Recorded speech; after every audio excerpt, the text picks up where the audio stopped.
Some big-time performances from several Montreal Canadiens players, even from some unusual suspects against the Devils. We'll talk about that. There's one guy who has been a forgotten man. It looks like it will be an unbelievable camp come September. We'll talk about that. I identified a New Jersey Devil that I think could be a Hab as early as this offseason, and another member of the Devils organization that I would love to see join him. And I'm also going to tell you what I'm hoping happens between the Canadiens and the Leafs when they get going on Saturday night in Toronto, Hockey Night in Canada. It's the Sick Podcast. I'm Marinero. I'm going solo today. Stay tuned. This is going to be a good one. Turn up your volume. Because you're about to listen to The Sick Podcast with Tony Marinero. The sickest Montreal Canadiens podcast. And now, a 24th Stanley Cup banner will hang from the rafters of the famous Forum in Montreal. The Canadiens win the Stanley Cup. Sports entertainment like no other. Brought to you by 8.6 Beer, intense by nature, and La Cage.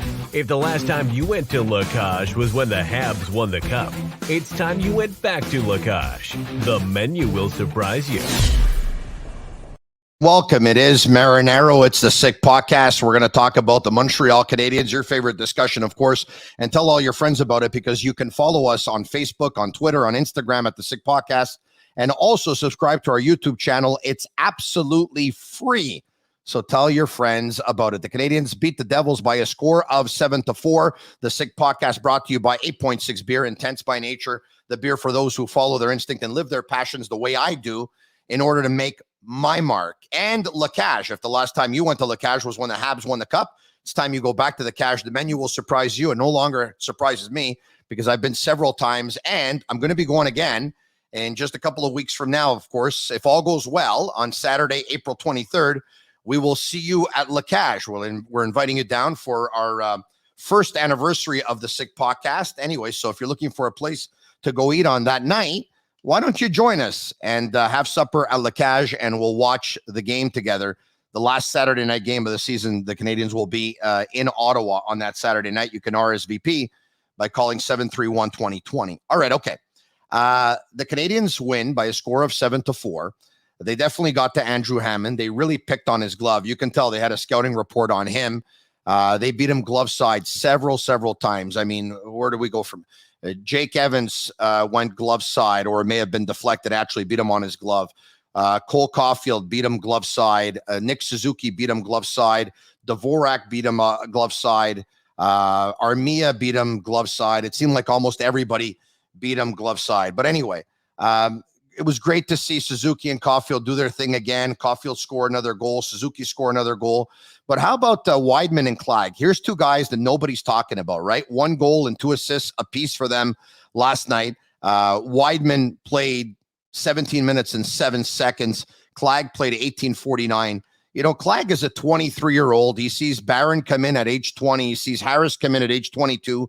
Everyone's talking about them. People started talking about Schuneman at age 26. Romanov, of course, is a fixture on the fence. But take a look at it. Who's going to be there on that blue line next year? I think we can all say with certainty that David Savard, because of his contract, will be there. Joel Edmondson, because of his contract, will be there. Alexander Romanov will be there. Petrie will be traded away. That looks like a foregone conclusion. So now who's going to be there? Realistically, there's 4 spots available. I tend to think that Jordan Harris will occupy one of those spots, but it's all going to play itself out at camp. And Klag and Weidman last night were saying, "Hey, don't forget about us." Weidman would be more than happy to be the number 7 on the blue line. And your number 7 is a guy usually that has reached his ceiling. An NHL veteran won't get any better or worse if he sits out any games. So that could go to him. So then that leaves probably 3 spots if it goes to him, or if they go out and get someone else on the unrestricted free agent market. So, Klag is 23 years old. He's got a good first pass. He skates real well. He still has, a lot of potential, a ceiling that he hasn't hit yet. And at camp, they usually say that, it's up to the players to decide who wants to make it. It promises to be one of the most interesting camps, I would say, in a very, very long time for the Canadiens blue line in particular. Because Schuneman, Harris, Barron, Gooley, Weidman, all these guys, Klag, they're all going to fight for a spot. So I think that's awesome. All right, there's a player that I saw last night who plays for the New Jersey Devils. I'm going to talk to you about him because I know him pretty well. Norma Flynn, of course, had a chance to coach him earlier on in his youth. Here's a player, AJ Greer, who was called up from the Utica Comets, who has 50 points in 50 games at the American Hockey League level under Kevin Dineen. He got called up and played for the Devils. It was his 6th game of the season. He's a former second-round pick, 39th overall in the 2015 NHL draft. He was drafted by the Colorado Avalanche, and from there he went to New Jersey. He's been, trying to get a full-time job in the National Hockey League. He scored the goal that narrowed the Canadiens' lead to 3-2, and he was down on the ice, I believe, with Paling. He showed more fight and wanting to get up. He showed more resilience and determination. He made his way to the back of the net. He saw an opportunity. Right away, he went for the wraparound. It may have deflected off of David Savard's stick, who tried to cut it off, and it went up and over Allen. He's 6'3".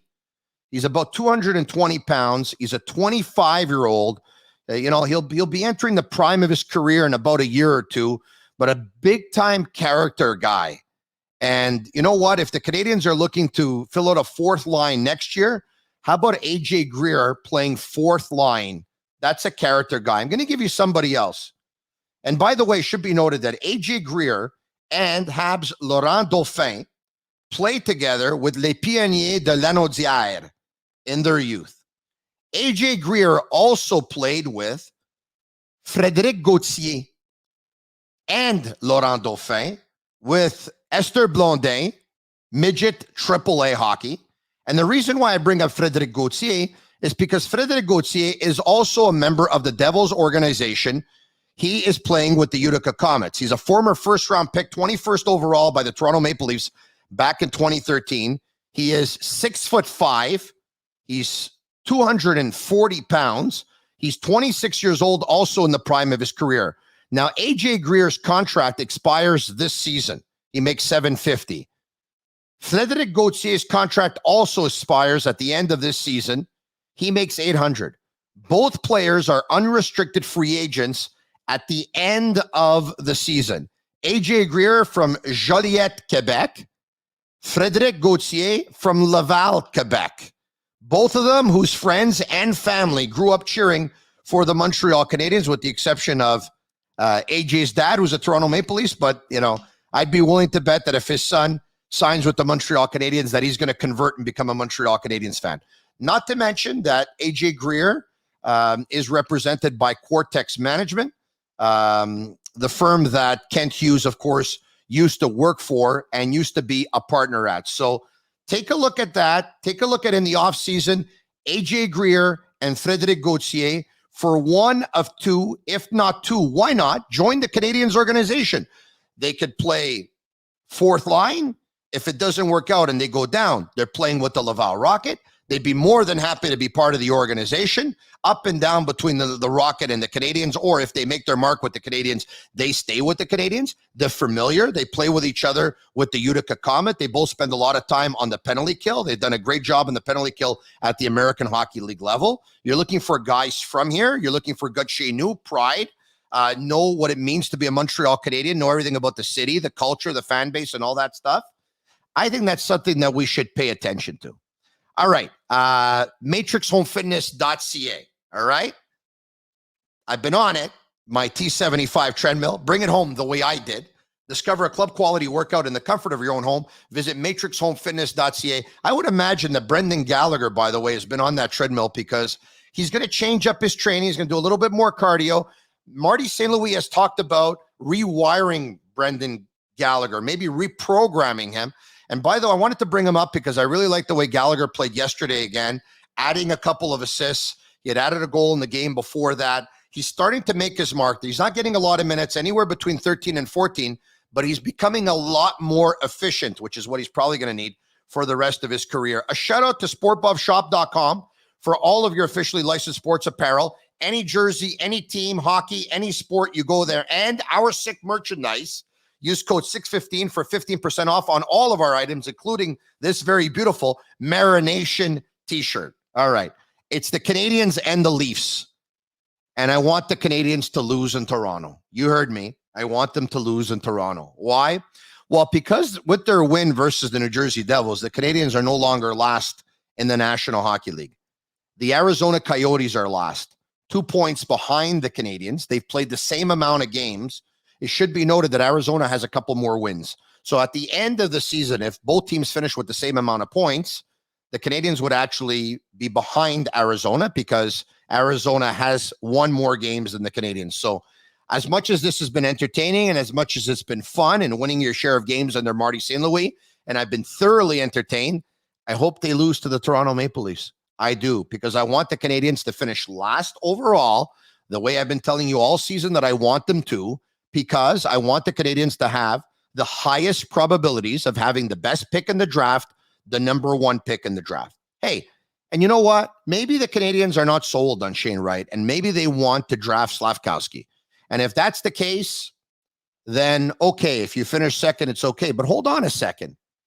Maybe if Arizona has the first pick, maybe they'll want to draft Slafkowski, and then the Canadiens will take Shane Wright when maybe the guy they want is Slafkowski, or vice versa.